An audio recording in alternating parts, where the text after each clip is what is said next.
Hello, Fat Puppy here. And what I've done is I found 3 graves of young people, not real young.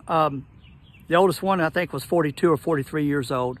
And I made little clips of each one. I don't know, maybe a minute and a half, 2 minutes long. It's about the longest that they are. Just giving a short narration of their life, which is about all I can find on some of them. And I hope you enjoy these. I hope you enjoy them enough to give this a thumbs up and to subscribe to this channel. This lets YouTube know that people are looking at the channel. You know, there's interaction, and it puts my YouTube channel out there more in what they call the algorithm for other people to see. And it's particularly if you subscribe to it. When you subscribe, there's going to be a bell on the right-hand side of the screen. If you click that, you'll actually get notifications every time I upload a video. 3. It's going to be 3. There's going to be 3 of these that you're going to see in this one clip.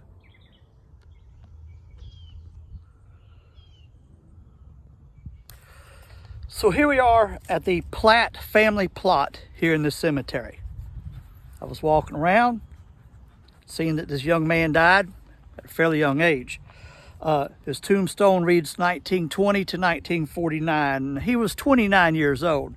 It also says he was a first lieutenant in U.S. Army Air Force. Mr. John Marion Platt was a bombardier gunner in World War II. That was a tough job back then. It was an extremely dangerous job, and not a lot of people survived that. But he died at the age of 29, which, as we all know, is a fairly young age. He didn't die from sickness. In his life, he was a Spring Mills executive. Now, for those of y'all who don't know, Spring Mills is a textile giant, or at least it was then, and probably was until all our stuff started going to China. So he was an executive, and he was single. He never married, never had any children, and he was on a road up near Rock Hill, South Carolina, and he skidded. According to the newspaper account, he skidded. He was thrown from the car and he died. His death certificate said he died from multiple head injuries. It was 2 hours after he crashed that he died. Again, this was in 1949. I don't know, seatbelt might not have even been a thing back then. In the 1960s, when I used to ride in the cars, I don't remember seatbelts. And so he probably got thrown out and then got either had massive head injuries from that, or it could be that his own car hit him, as did happen quite often. But Mr. John Marion Platt, lieutenant, veteran, bomber gunner. I mean, that was pretty exciting stuff. And got took out by a car crash. And you know, as a veteran, every now and then I just like to do a salute.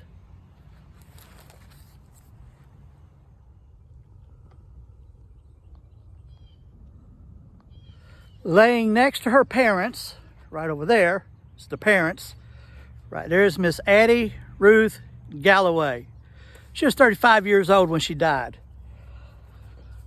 She was born in 1896 and died in 1932. 35 years old when she passed away. Of course, I got to look these things up. It's what I do. Also, single, no children. And I think that's because she had been a sick woman most of her life. Now, according to the newspaper account and according to her death certificate, she died from epilepsy. According to the newspaper account, it was sudden. They did not expect it. And it's what killed her. She died at the South Carolina State Hospital in Columbia, South Carolina. Now, a lot of times I like to see and look at the census to see where these people may have lived, so I can make the story a little more personal. Maybe someone lives on that street and go, oh yeah, she lived, you know, down the street from me there 60, 80 years ago. But when I looked up the 1930 census, keep in mind now she died in 1932 at the South Carolina State Hospital. In 1932, she was listed as a patient at the South Carolina State Hospital.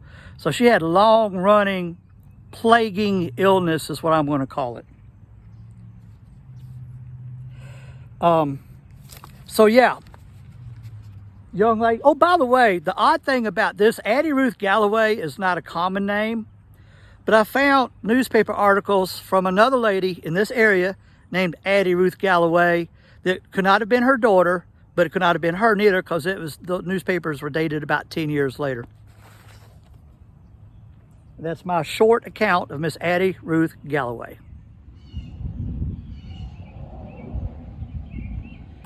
Here I am at the grave of Frank Eugene Chandler. Now, he's the oldest of this group that I'm doing today. He was 43 years old when he passed away. Now, he died, well, first off, let's talk about how he lived, okay? He was a plumber.